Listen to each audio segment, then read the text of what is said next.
Hey everyone, welcome to Marshal Magic, where we play Commander with 5 players.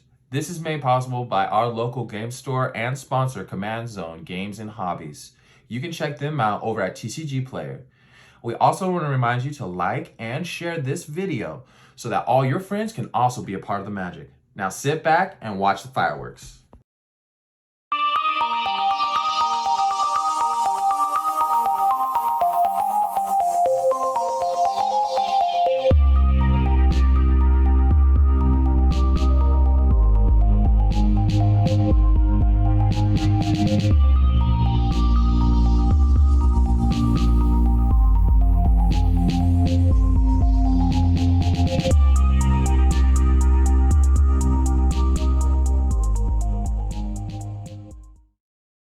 Hello, my name is Josh. I was the sheriff this game, and my commander was Pramikon, Sky Rampart. He's a flying defender. When he enters the battlefield, I choose left or right, and each player may attack only the nearest opponent in the chosen direction, and planeswalkers controlled by that opponent. My name is Zachary, and I played Belbe, the Corrupted Observer. At the beginning of each player's post-combat main phase, that player adds 2 colorless mana for each of your opponents who lost life this turn, and that's my opponent, the person who's actually playing Belbe. So everyone has to deal damage to everyone else if they want to get mana. And it's a pretty good political deck to play because giving your opponents mana is something that they really want. So they don't really want to get rid of her unless they're smart. My name is Rayami, serial number.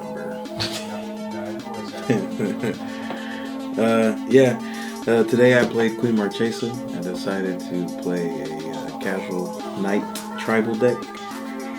Bring Monarch into the game, help out with a little bit of draw power. My name's Anthony, and I played Yidris, the Maelstrom Wielder. He is a 5/4 ogre wizard. He has trample. Whenever he comes whenever he does combat damage to a player, as you cast spells from your hand this turn, they gain Cascade. So Cascade is when you cast a spell, exile a card from the top of your library until you exile a non-land card that costs less. You may cast it without paying its mana cost.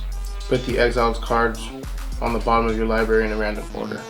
So yeah, that's my commander. He is 4 colors. He is blue, black, red, and green. My name is Jeffrey. I played Rayami, First of the Fallen. He's actually my first commander. I liked him because he exiles stuff that dies, and then if it has keywords like flying, first strike, haste, he gets those keywords from the creatures that die. Initially, when I was starting, I thought he also got infect, so I was like really happy to play him, but he doesn't get infect. So, but I've learned and I've adjusted to him, and it's a pretty fun deck. Draw. The island. And I'll tap it for a soul ring. And I'll pass it. My hand was good. I had ramp, I had lands, I had some reactionary cards, but nothing too crazy. It was really nice to see that my team was gonna be able to ramp out even more than I was gonna be able to help them, because he was already gonna get a ton of mana from me, at least by turn 3. So then he's got Soul Ring on top of that. He's gonna be even better. All right. I'll draw. I'll play a forest. I'll tap it and play a Finhorn Elves. Taps for 1 mana. Green. Pass turn. And I had a great hand. I was gonna be able to play my Archer's Parpet, which has Defender. I can tap it and each opponent loses 1 life. So it was looking good from the get-go. I was gonna be able to give everyone a ton of mana or just give myself a ton of mana. And being the deputy, knowing that I was the deputy, I knew I was gonna be able to give the sheriff a ton of mana on his turn. Nice. Draw for turn. I'll play a swamp and I'll pass the turn. My opening hand, I had 2 mana that I could have played, but it was the mana that I needed in order to play the Stormfleece Crusader. So I was next in line to Zachary, who had Belbe as his commander. So Belbe's ability actually works really well with this card because when it's out, and it only costs him 2 mana, so I figured he was going to get it out. Draw. I'll play command tower. Add 1 mana of any color in your commander's color identity. But then I'll tap 1 and play Soul Ring. Anthony plays a Soul Ring. So then now we got 2 people with Soul Ring at the table, and normally this is a horrible state to be in. But since we're playing Sheriff, it's not so bad since I do have a teammate. And one of my teammates has a Soul Ring. And add 2 to your mana pool, 2 generic mana. I'll pass turn. Well, of course, everyone that plays Soul Ring feels good. I mean, it came with a good hand, which usually doesn't happen. So that this Soul Ring actually benefited me to move faster than I usually do was good. My Soul Rings are just coming in at the end of the turn. It was interesting because of the cascade mechanic in Anthony's deck. It was just scary because knowing those cascade effects were on things with big CMC. So just him cascading into something bigger and then a little bit smaller. Draw a card. I'll play Woodland Cemetery. Comes in tapped unless I control a swamp or a forest. Go ahead. I had good mana and a good ramp in hand, so I wasn't worried about that. Untap. Draw. Had a response in my hand. Wanted to see if someone would show their true colors. I will play a Clifftop Retreat. Enters the battlefield tapped unless I control a mountain or plains. I do not control one. I will pass turn. Okay, untap. Well, I think everyone was expecting me to play my commander on turn 2. But I was actually going to set up so that I would be able to ramp. Because no one knows who the deputy is when we start. Except for the deputy. Play down my Archer's Parpit. alright. Yeah, I'll pass the turn. Belbe didn't come out. So I was like, hey, I guess I'll just do this. So I played the second basic land, and then on the third I was going to be able to actually play the Stormfist Crusader. I'll play a Plains. And I will pass turn. Untap, upkeep, draw. I'm gonna tap 3 and play Blood Sun. When it enters the battlefield, I draw a card. All lands lose all abilities except mana abilities. The sun came. Anthony played that Blood Sun. Takes away all the effects of your lands. Anything on the land that says it comes into play tapped and when it enters the battlefield, it gets all this stuff on it. It doesn't register because they lose all abilities unless it's mana, unless it produces mana, the ability itself.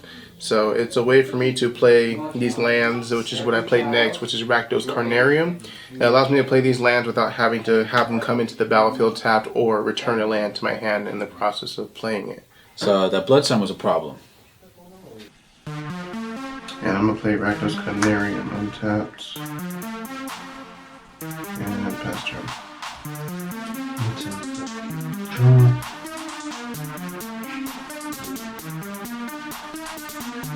I'll play an island. And then I will tap 2 for 3 visits. I can search my library for a forest card, put that card onto the battlefield, untapped. You're welcome. I was hoping for Zach to play Belbe because I had enough to bring out my creature that had haste, so I could have had 2 mana there, and it would have helped me ramp a little bit faster the next turn. But you didn't.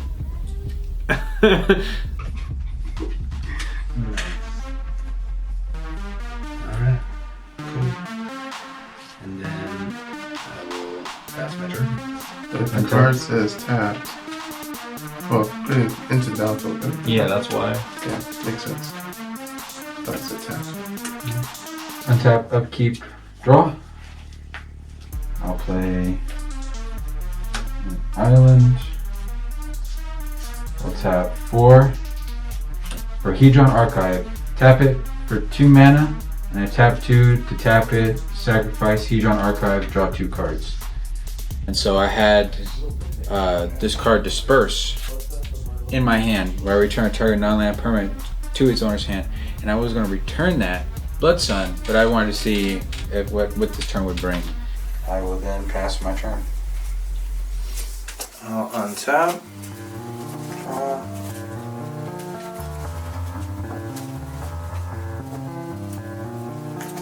Play Opal Palace.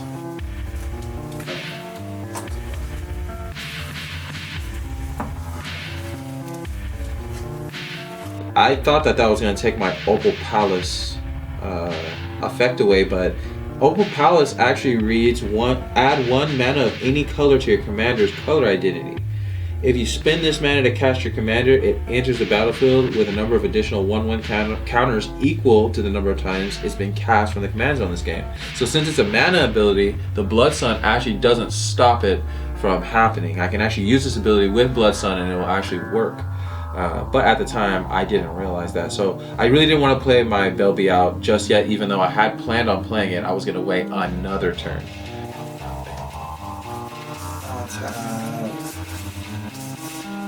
Yeah. 4.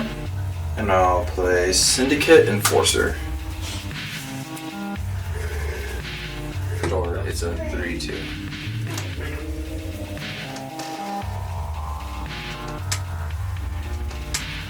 And I will pass the turn.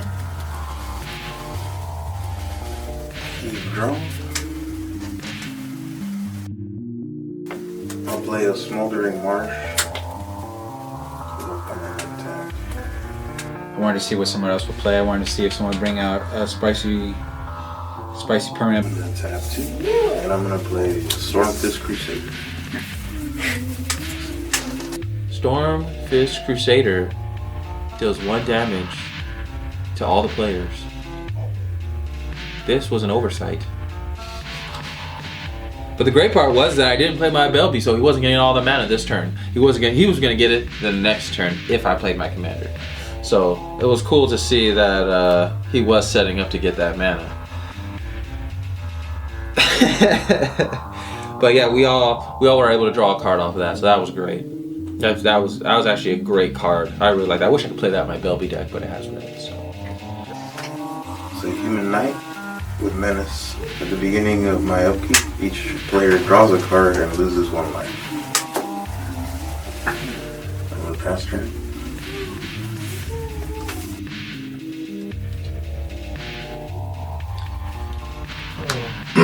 Play Island.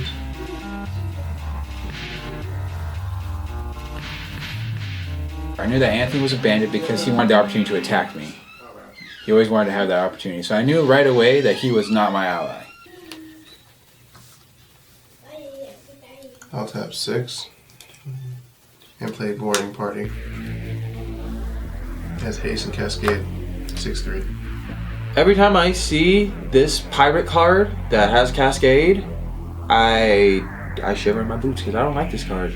It is horrifying. Like, I was just hoping he didn't target me with it, so that I could take advantage of his aggression and just ride with it. Cool. No response. Cool. Went to Cascade for 5 or less. Sword of Cauldron. Let's go on the bottom of my library in a random order. So it's an artifact and it's called Sword of Cauldron and it's a cost 4 to come out. So it was less than Boarding Party. And it's a enchanted creature gets +5/+5. Whenever a creature deals damage to a creature, remove that creature from the game. It comes down to bandits. They have I wouldn't say a hard job, but I mean it's kind of straightforward. You know, you want to kill the king, you want to defeat the king.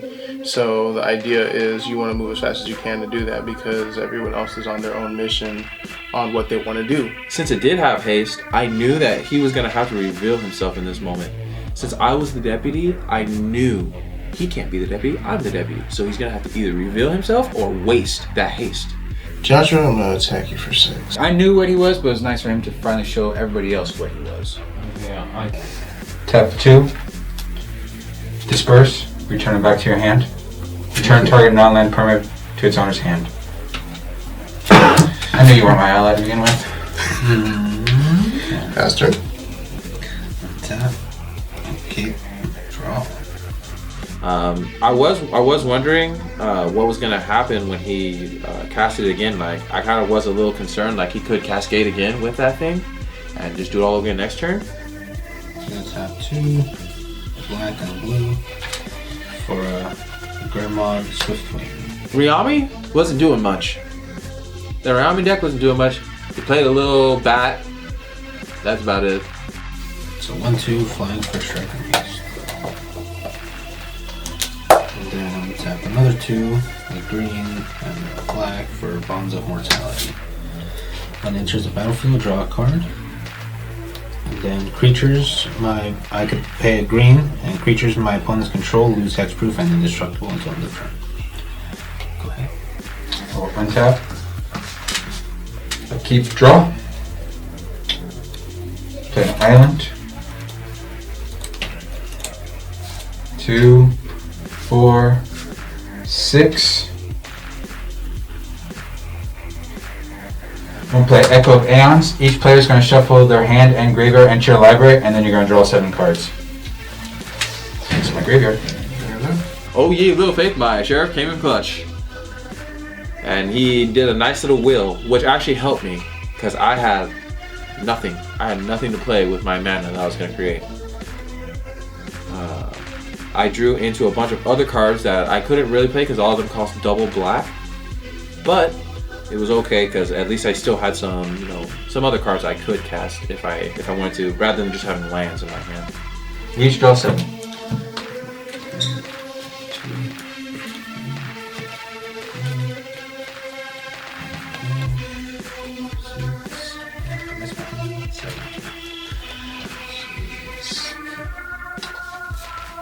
Just because it's something. I'm gonna tap.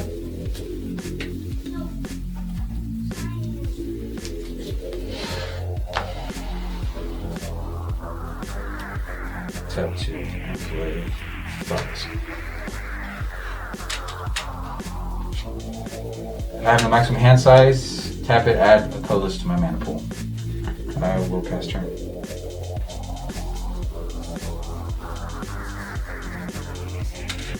Untap. I'll keep draw.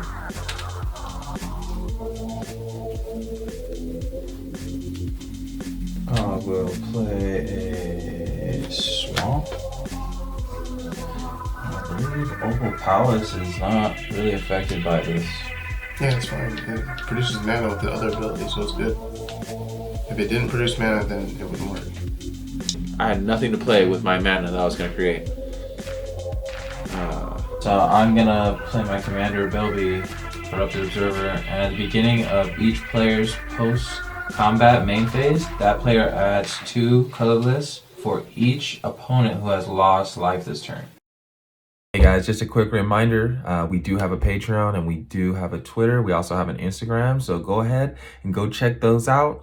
Come support us in any way you can. We appreciate every little bit of it. Thank you so much for watching this video. Now, let's get back to the game. So I will go...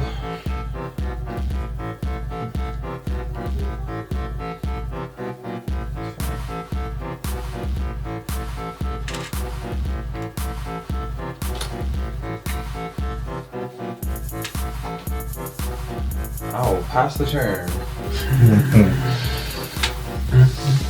On tap of key. So miscalculations everything. Of course. Always a miscalculation. That's my fault. I messed up right now. So at the beginning of my upkeep, each player draws a card and loses a life. Okay. So we'll each draw a card. So And then I'll draw for turns. So we'll each- No, no, hard. Do you lose a life too? Yeah. Oh. I did everyone. Oh, so he maximizes. I'm not sure if everyone knew that that creature did that ability. For yourself, tell me. So with 2 of it, I'm gonna play an Orzhov Signet. Yes, you 2, 4, 6, 8. And then he played his Signet, and then he played the Legendary Knight. I'm gonna play a Circle of Loyalty. 1 cast for each knight, so actually I can play 1 last. I have a knight. So the Circle of Loyalty will come in to a legendary artifact. The spell costs me 1 less to cast for each knight I control. I have 1 knight. Creatures I control get +1/+1, and whenever I cast a legendary spell, I create a 2/2 white knight creature token with vigilance. I can tap 3 and a white and this artifact, and I create a 2/2 white knight creature token with vigilance. So that's out. The Signet's out. And then I'm going to use 1 here to tap my Signet. I'm going to float 2. And I'm going to use the remaining 2. I'm going to play Aerial, Knight of Windgrace. Aerial Knight of Windgrace is a knight with vigilance.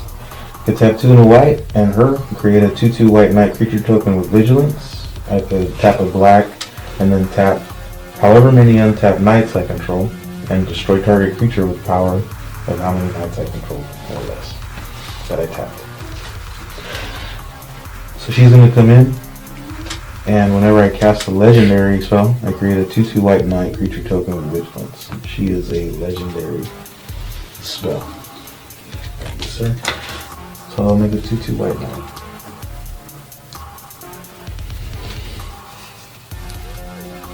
Again, they all have +1/+1.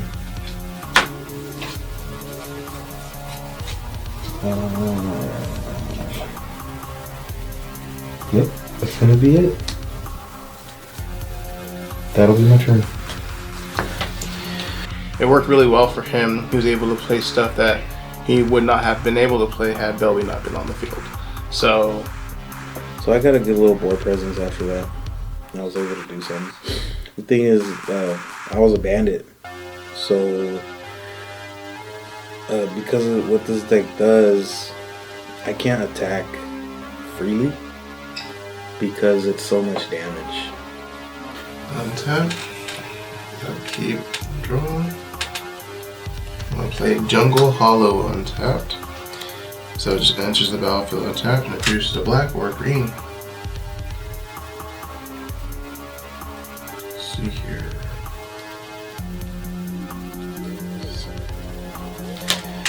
I'm gonna tap 7 and play Ingenuity Engine as Cascade, and I could tap 1 and then I could pay 1 mana and then tap this and sacrifice an artifact and return target artifact I control to its owner's hand.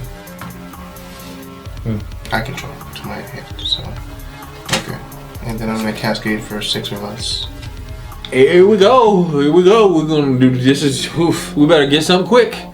I don't want to give this guy mana, especially not during his post-combat phase, because that's exactly when he cascades with his commander. His commander is perfect with my commander. In fact, if he ran my commander in his deck, he'd probably do really well. I was rooting for him. I was hoping he was going to get something to come out to do some kind of removal. So Mountain. Oh, that would have been so nice. So nice. Meteoric Mace. Nice. This goes on the bottom of the library in a random order. And it had Cascades also, and it says equip creatures. Equip creature gets +4/+0 and has trample. And it has equip 4. So it was yeah. These are good equipment weapons to have on the battlefield because they're powerful. Cascade for 5. So here we go. Cascade, cascade, cascade, cascade. Land, Frontier, Biovac, Market Festival. So I'll put Market Festival on the Carnarium. It's a way of producing more mana faster so that you're able to play bigger spells earlier in the game. So that's what I was trying to do. Yeah. He cascaded and then he cascaded again and then he cascaded again. Like, jeez. And this will go on the bottom. What does that one do? Yeah, it produces 2 of any color, my choosing. So this produces 4. And I'm just gonna pass my turn. Untap. Okay. Draw.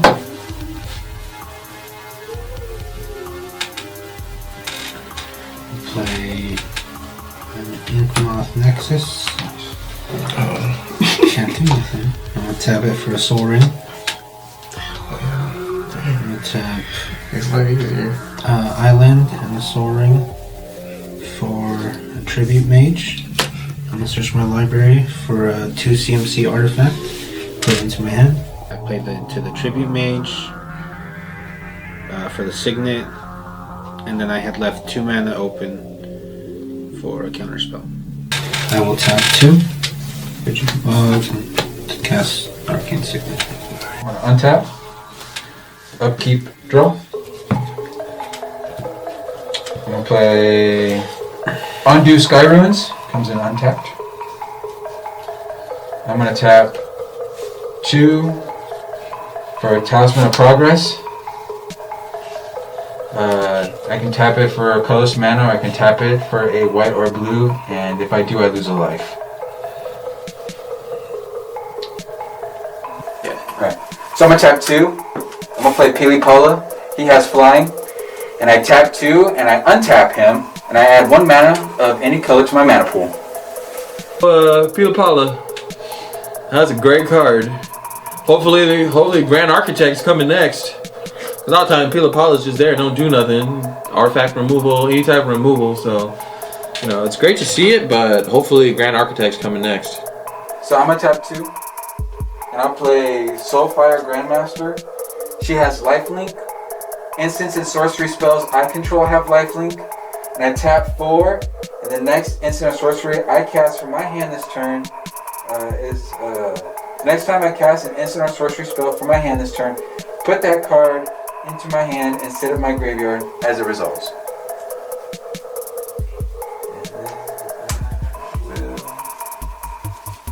Pass turn. Alright, untap.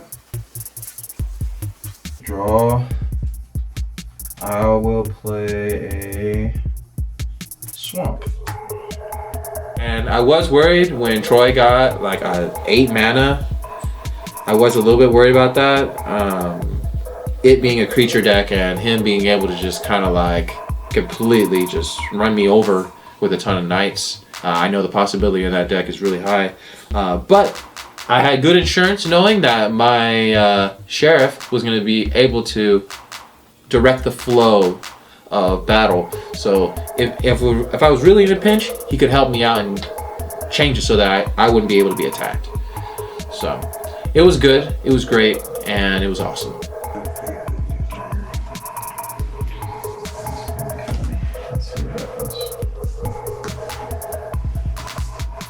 I'm gonna tap 4. I'm gonna play Thorn Rose. Thorn of the Black Rose has a Death Touch, and when it enters, I become the Monarch. Nice.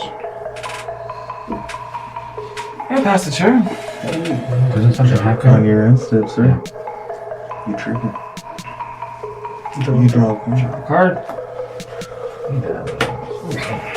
Come on, piece. Yeah, we had it last time. Untap. Upkeep. Everybody loses a life. And draws a card. Draws a card. Ouch. I don't like that, Troy. Now we'll draw for turn. Yeah, when I got out of middle school, I finally came through and I was able to start playing the stuff that I had in my hand. So it just worked out exactly how I wanted it to. So it was pretty dope.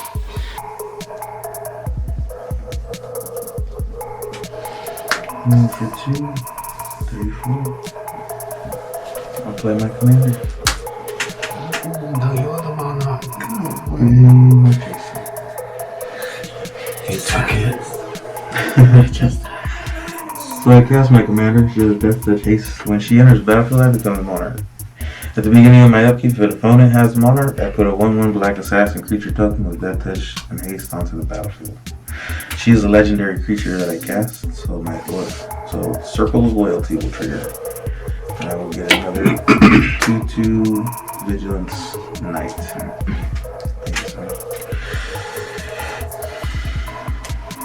Then I will go to post-combat main phase. I have 2, 4, 6, 8 floating. I will cast a Sigiled Sword of Valron with 3 of it. Should leave me with 5. And then I'll tap 3 and I will equip it to my Aerial Knight of Windgrace. So what the artifact equipment does is it gives her a +2/+0. It has vigilance and is a knight in addition to its other types. You know what? I'm sorry, I'm gonna put that on my queen. Whenever a equipped creature attacks, it creates a 2/2 white knight creature token with vigilance that's attacking.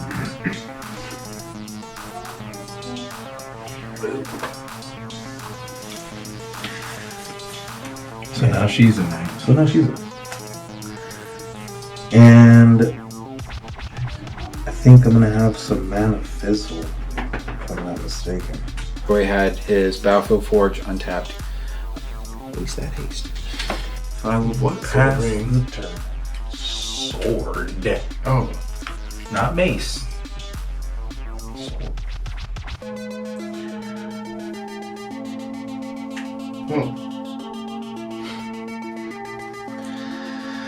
Untap, upkeep, draw. Let's see here. I'm gonna play a Woodland Cemetery untapped. It's gonna say add a swamp or a forest to your mana pool. Tap 6. And play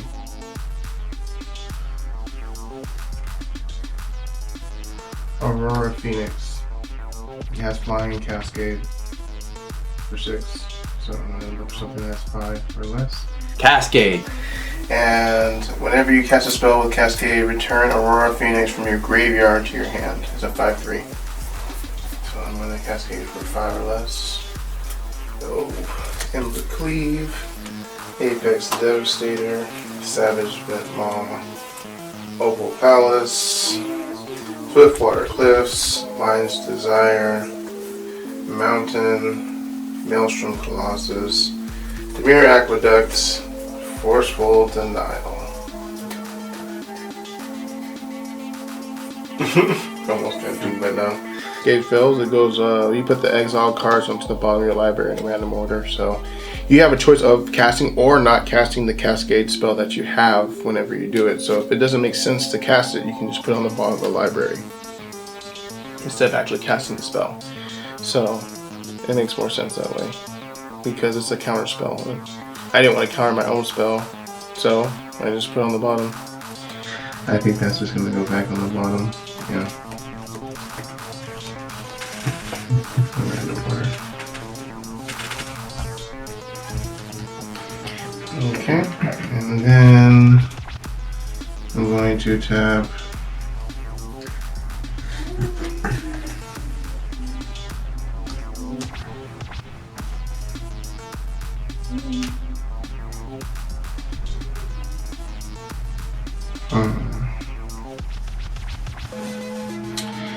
yeah, I guess I'll tap 4. I'll tap my commander. Does he have haste? He does not. But he does have Cascade. I know Anthony doesn't really run any removal on Yidris, so I just needed to respond if he was going to attack me. But his commander didn't have haste, so it wasn't much of a problem. Yidris, Maelstrom Wielder. He has trample, he's a 5/4, and whenever he does combat damage to a player, as you cast spells from your hand this turn, they gain Cascade. So, when you cast a spell, exile cards from the top of your library until you exile a non-land card that costs less. You may cast without paying its mana cost. Put the exile cards on the bottom of your library in a random order. Pass turn.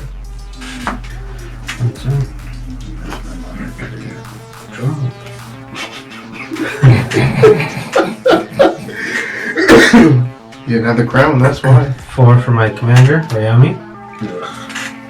The 5/4.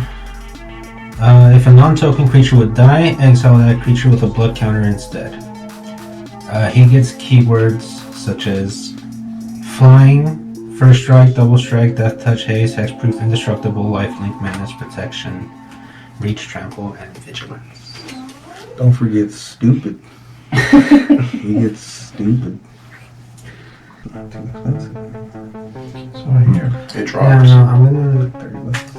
I'll just swing at Troy for 1. Flying. How could you? Take 1. And you get the crown. Yes. You get 2. Thank you. Post-combat main phase. I have 2 floating mana. 6 total. Use 2 in this to have 1 floating. I'll lose 2 life for Birthing Pod. Birthing Pod Oh yeah. is a nasty card. When you see Birthing Pod, you should know that the game is close to being over. Someone's trying to close out the game. And if they can't close out the game, then they're really not doing anything with it. It's gonna just not gonna do nothing. I could pay 1 and a Phyrexian Green to tap it, sacrifice a creature, and search my library for a creature card with converted mana cost equal to +1 to sacrifice creature CMC. Put that card onto the battlefield and then shuffle my library. I can only activate this ability anytime I can cast a sorcery. That's what I'm gonna do. Come on. Does he have anything that could blow up Peely Pala? For 4. Yeah. This would be for 4. So, it depends on his role. You just don't know. Probably gonna be for 3. Yeah, it has to be 3, right? You said for +1, It right? doesn't have to be. It's either gonna I search. could get a 3 from Or this four. guy or a 4 from this guy. Oh, I see what you're saying. +1 whenever you I'm pretty check sure he's first. probably gonna get something for 3. I'm pretty sure he's looking to get the flying first strike haste on Rayami. And so I figured with Birthing Pod, he was going to sack a creature and either search up Reclamation Sage or Acidic Slime. I don't know if you guys sack Rayami for it. But I figured he was going to have an answer with Birthing Pod. Because Birthing Pod is one of the most powerful cards in Magic. So I just knew it could potentially kill me. Because you learn from your mistakes. And if you know someone's got a powerful card, you got to take care of it. If you don't take care of it, the game could have changed dramatically. So I needed to protect Peely Pala, so I countered it just to protect him. In response to your Birthing Pod, I'm going to play Rewind. When counter target spell, untap up to 4 lands. I'll put this. It's counter target. What kind of Spell. Just spell? Yes. And then untap 4 So lands. it's 3. Okay.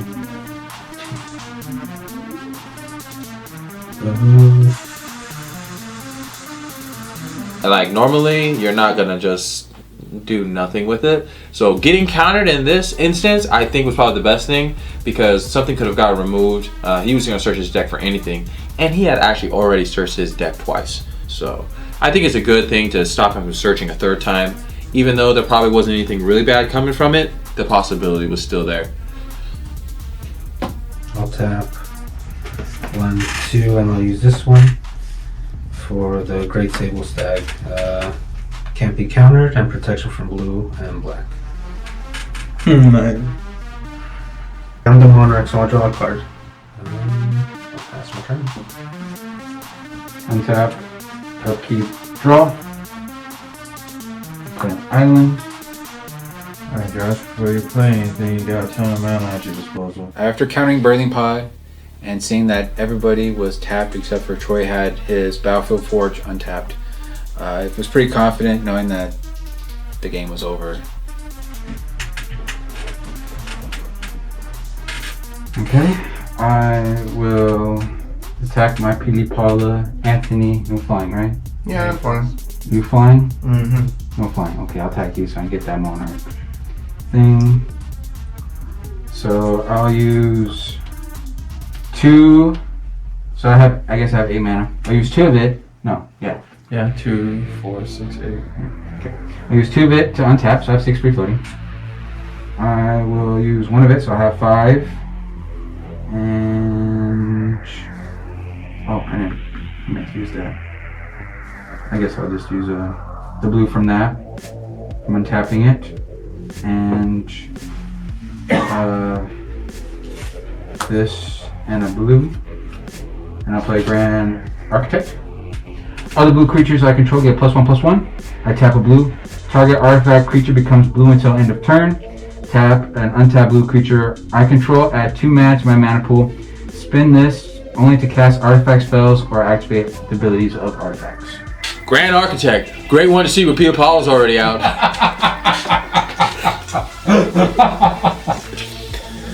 Yep, if you wanna go infinite, that's bread and butter right there. Pia Paula, Grand Architect, you make infinite blue mana. The best kind of mana there is. Of course, it could always be in his hand, the other part of the combo, but it's just, as calm as he was, I figured, it's probably there, and I felt like, somehow, some way around the table, somebody would take care of the problem if it didn't meet their agenda of winning or losing the game. When he countered me, I misplayed, and I just played a creature instead of leaving the mana open for a counter later. So. And I will tap, lose a life, make him blue, and then I will tap Pilipala to make 2 colorless mana. I will use that colorless mana to untap Pilipala, and these will trigger, causing infinite mana. I will continue to tap Pilipala for 2 colorless, and using that colorless, untap them. I'll make 80 blue, and I'll play Finale of Revelation. So I'll draw 80 cards. And if X is 10 or more, instead I'll shuffle my graveyard into my library. I'll draw X cards, and I have untapped 5 lands. I have no maximum hand size for the rest of the game. So I will. How many cards are in your hand? Right now there's 2. So I'm gonna do this. So you could potentially not draw it. You could potentially draw yourself and make you lose the game. That's true. So I count how 1, much 2, you have. 3, 4, 5, 6, 7, 8, 9, 10, 11, 12, 13, 14, 15, 16. I also shuffle my library back into my graveyard. So I guess we did all that. And then nice. 6, 7, 8, 9, 10, 11, 12, 13, 14, 15, 16, 17, 18, 19, 20. I'm gonna play Firewall. So I'm gonna do for 100. No, that's not good enough. I'm gonna do it for 200. X is gonna be 200. So Fireball is gonna deal 200 damage divided evenly, rounded down among any number of target creatures and/or players, and it costs 1 more to cast for each target beyond the first. So 1, 2, 3, 4. It's always great to win as a deputy because you didn't have to do much. You just sit back and watch the fireworks. Yeah, it's game. Infinite mana. It's game. Infinite combos are something that is. A lot of people don't like them. A lot of people do like them. A lot of people just make the whole deck infinite combos, and that's all they run. It's infinite combos.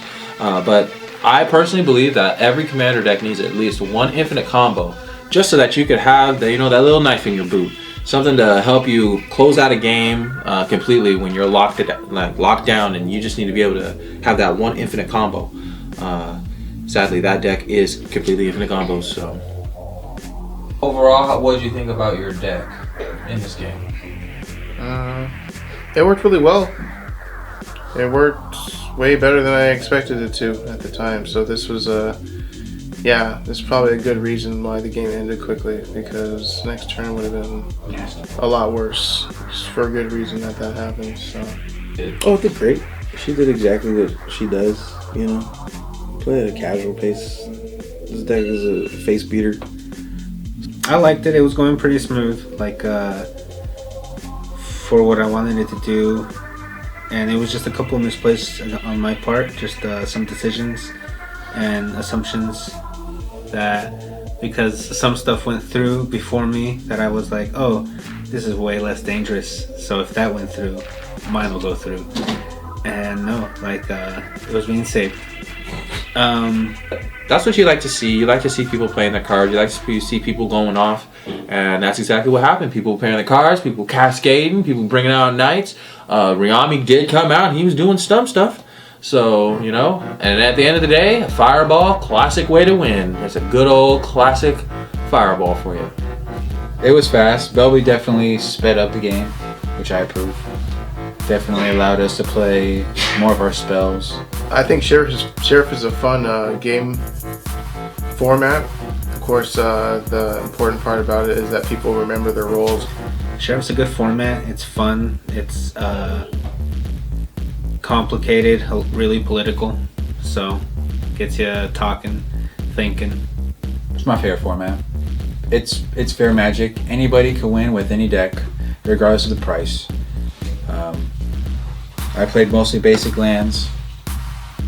You know, you can win with a $20 deck, you can win with a $15 deck. Yeah, Sheriff's fun. You get everybody involved in the game. You know, everybody has a role. You know, you try to play to the role as best as you can without compromising the entirety or the integrity of the game, because you still want to make sure that everybody else is able to do what they can if they're on your team. I love Sheriff. Sheriff is my favorite game type because we actually have a ton of people who love to play Magic, and it really sucks to be the odd man out when you have 5 people and someone just kind of has to sit out, or you have to play everybody against everybody, have a really long game. So it's nice to have a structured way to build teams in the game where it's always random and it's not always, you know, the same people every time. It's fun. America. America. Such a crazy game, right?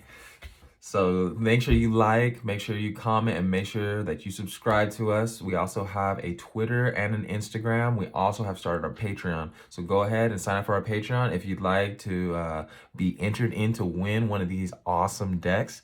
We will be doing a giveaway at the end of the month where you'll be able to win one of the decks that we played here on the channel. Go ahead and like and subscribe, and we'll see you next week for another Marshal Magic.